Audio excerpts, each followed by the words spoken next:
देवाभाऊंचा पुढाकार, सामाजिक विकासाचा ध्यास, बारी, तेली, खाटीक आणि लोणारी समाजाला न्याय, जैन धर्मियांच्यासाठी स्वतंत्र महामंडळ, बौद्ध शैक्षणिक संस्थांना 10 लाखांचं अनुदान.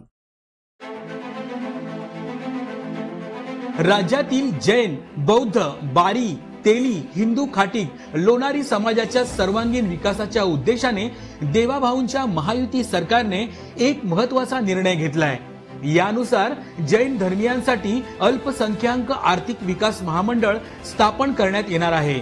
बारी, तेली, हिंदू खाटीक, लोणारी समाजासाठी आर्थिक विकास महामंडळ स्थापन करण्यात येणार आहे. तसेच बौद्ध समाजातील सांस्कृतिक व शैक्षणिक संस्थांना 10 लाखापर्यंत अनुदान योजनेला देखील महायुती सरकारने मंजुरी दिली.